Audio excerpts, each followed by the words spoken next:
Yo, what's good, man? It's your boy DT3, man, and I'm big at you with another video, man. New media notification gang. Gold Squad. It's what it is, man. Look, check this out, man. So, fame, I repeat, fame does not mean that you're good. Being good can get you fame, but just because you amass a certain amount of fame doesn't mean you're good. Okay? The fight that we saw with Anthony Joshua and Daniel Dubois shows me that AJ it's the same thing. I'm gonna have the same energy for AJ as I have for Danny Garcia, bro. I don't feel bad for bro. Do I think he needs to retire? No. And I think we need to stop saying that shit, because if anybody in all combat sports needs to retire, is Nate Diaz. Everybody know Nate Diaz got CTE, Parkinson's, and any other type of brain trauma that you could possibly have. You could tell just by hearing that nigga talk. That nigga need to retire.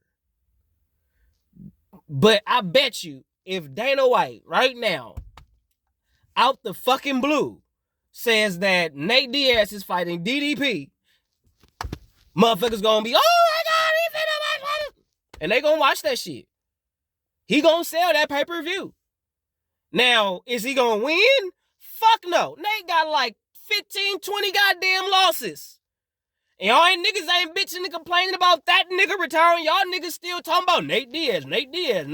Let's see him fight Nate. Let's see Nate fight. That nigga got CTE and Parkinson's like a motherfucker. And y'all still hammering for that nigga to fight. Y'all don't even give a fuck about that nigga.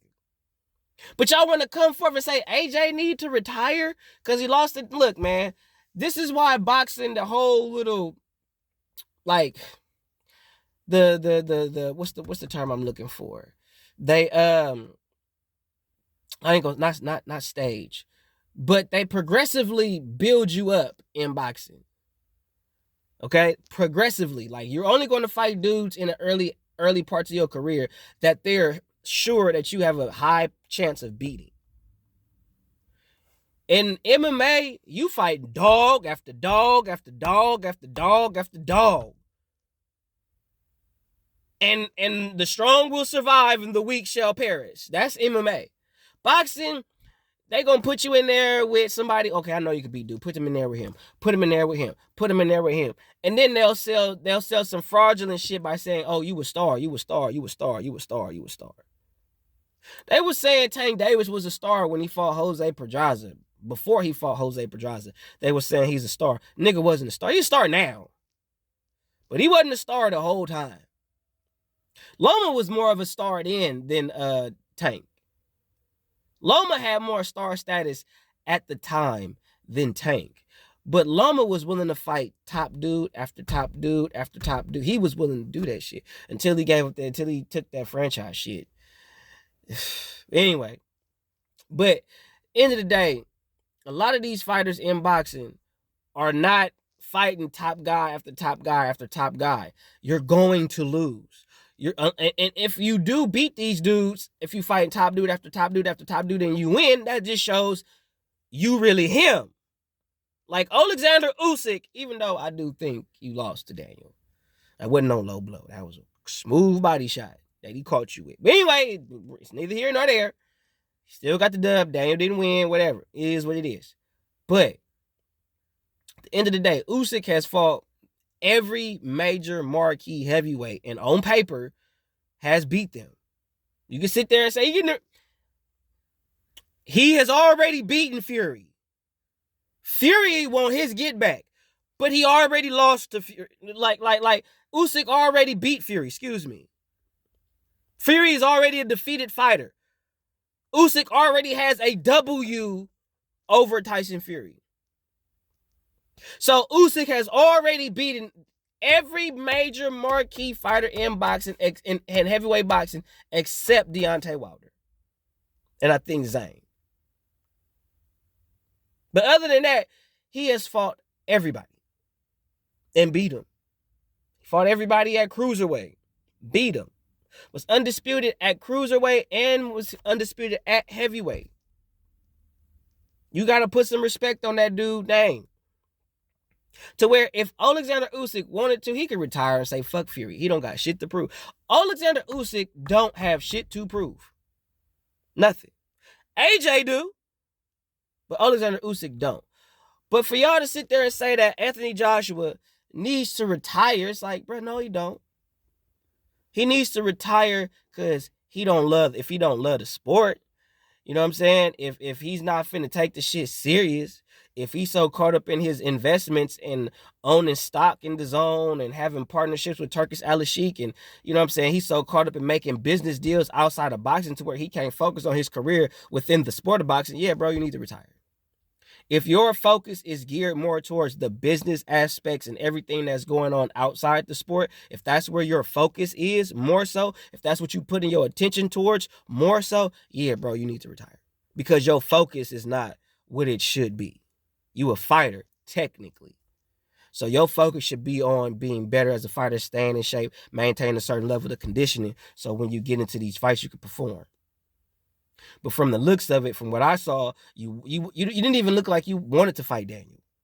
You didn't even, it was like you just showed it. Like, it looked like to me, bro, you just showed up to pick up a check.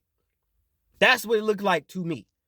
You didn't look like you were showing up to win, like I've seen in former fights. But this fight, bro, you fought nervous. You didn't have no head movement. You was lazy with your hands. Then your black ass come forward and say, I made too many mistakes. Bro, you are fighting at the top level, the highest level of heavyweight boxing. You can't afford to make not one mistake at this level.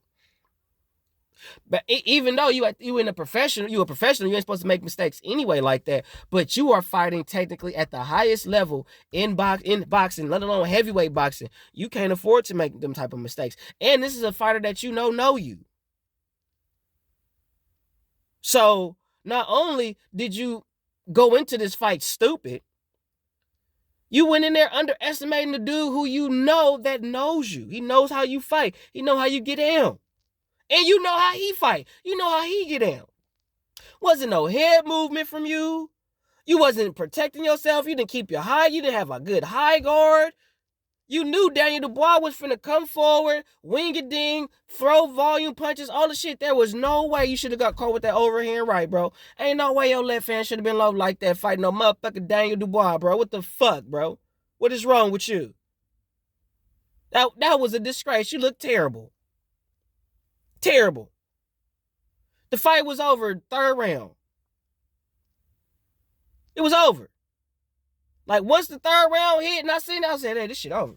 The other two rounds was just motherfucking the cake, the icing on the cake type shit. But as far as I was concerned, the fight was over third round. Some motherfuckers might say it was over in the first. But for me, for what I saw, that shit was over third round. Just like Tank Davis and Frank Martin, that fight was over in the third round. It was over in the third round. You could tell Tank figured that nigga out third round. He just wait for it, and the rest is goddamn history. But AJ does not need to retire. The only reason why I would ever say at this stage in his career that he should retire is because the fighting aspect of boxing, him being a fighter, is not first. He's focused on everything outside of that. If that is what you are focused on, Anthony, let this shit go. You don't have nothing to prove. You are a former 2-time heavyweight champion of the world. Granted, you didn't get to be undisputed. Okay, cool. You might not get that goal. I get it. If that's your goal, that's what you want, cool. But from the looks of it, you can't beat these dudes. You can't beat Usyk. You fought that nigga twice, lost. You know what I'm saying? You can't. You ain't beat Daniel. They talking about giving you a rematch. But you fought Daniel the same way you fought fucking Andy Ruiz. You stood right in front of the motherfucker. And you know Andy Ruiz is an inside fighter, bruh. He don't fight from the outside. He got to get up close to you, up close and personal, and let them hands go. Daniel Dubois is the same dude. Only difference between Daniel and allergies. Only shit difference between Daniel and Andy Ruiz is that Daniel got a longer reach. That's the only difference. And Daniel hit harder. So you made the same mistake that you made with Andy Ruiz, with a dude with a longer reach and a harder puncher. What the fuck wrong with you? You didn't learn shit from the Andy Ruiz fight, bro. You ain't learned shit. And from the looks of it, your ass ain't really training like that. And another problem I got, I don't know what the fuck that was. Another problem I got is every time Ben Davison wins, when he trains a dude and they win, y'all got all the praise for Ben Davison. Yay, we did Ben Davison. But every time Ben Davison, from what I've seen, correct me if I'm wrong now, but from what I've seen, when Ben Davison loses, when he gets with the fighter and he loses, don't nobody got no smoke for this nigga. But when Derrick James, Freddie Roach, Derrick James, Freddie Roach, Calvin Ford, Eddie Reynoso, Floyd Mayweather Sr., when Roger Mayweather was alive, God rest his soul. What's the Mexican dude? He trained Juan Manuel Marquez. I can't think of dude name. You know who I'm talking about. He trained all the great Mexican fighters throughout boxing history. I can't think of Brett's name. But Nacho Beristain. Who else? Shit, Emmanuel Stewart. God rest his soul. Joe Goosen. Like, when it's any one of them dudes, they getting smoked when they lose. When they fight or lose, they ripping them the fuck up from what I've seen. Like I said, correct me if I'm wrong. I do not want to get nobody fucked up out here. But from what I have seen, when it's those trainers, they get all the smoke when they fight or lose. Motherfuckers be telling them they need to leave him alone, they need to leave this person, leave that cat, he don't know this, Nigga, myself included. I said the same shit about Derrick James, nigga. So I ain't finna sit here and act like I'm exempt from that shit. I've done the shit too. But when it's Ben Davison, don't nobody say shit about that nigga. Nothing.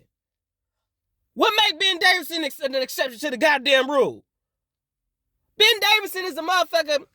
Who has Ben Davison taught from the ground up? Or did he already get with finished products and trying to reap the benefits of a finished product? So he could say he worked with them or he fine-tunes. Ben Davison ain't doing shit but reaping the benefits of somebody else's work and attaching his name to somebody else's who's already put in the big time work to make that fighter what they are at that particular time. AJ, if you gonna get with somebody, you need to get with you a trainer and stick with it. Stop all this motherfucking bouncing around from different trainer to trainer to trainer. Get with a trainer and stick with it. Let your yeses be yeses, let your no's be no's. Stop fucking around all over the place with these different trainers, with this one this minute, this one that minute. Bro, the problem with you too, AJ, I think you got too many yes niggas around you and you are inviting them niggas. You are inviting that shit. Because a real motherfucker gonna tell you, bro, you can't keep fighting. Like, if you not finna put in that work and train, fuck about my gym, bro. Get the fuck up out of here. Because ain't nobody got time for this pretty boy bullshit. Don't nobody got time for that shit, bro. You know what I'm saying? Like, for real. Because you looked like trash against Daniel Dubois. Terrible. There was nothing about you in that fight that said you wanted to win that shit. Nothing. There was nothing I saw in that fight that said, oh, AJ, he want to win this shit. He want to get it. You caught that nigga with one punch in 5 rounds. One. No, he hit that nigga one good time in 15 minutes. In 15 minutes, he hit him one good time. AJ, bro, if you don't get your shit together, let this shit go. If you can't get your shit together, let it go. If you really want to get back in there and do some shit, cool. Do your thing. But if you just finna be focused on everything outside of boxing and you want to put on a show, niggas keep thinking it's a show and keep forgetting it's a motherfucking fight. If you want to keep focusing on the show, let this shit go. But if you really want to get out there and you really, really want to put your best foot forward, both feet forward, and fight to the best of your ability, I'm all for it. I don't give a fuck who it is. I don't give a fuck if it's Deontay Wilder. If that's what you really want to do that shit. But take the shit serious. Nigga, you don't need a fight to train. Like, I don't got no fight. I still go work out. I still run. I still do the shit I need to do just to maintain some type of conditioning, some type of shape. If you're not going to do that, AJ, let this shit go and go on with your life, bro. Because you ain't pressed for no money, bro. But if you ain't on that type of time, bro, then I support you fighting. But like I said, if your focus ain't getting better, really getting better, leave the sport alone, bro. Leave it alone. One.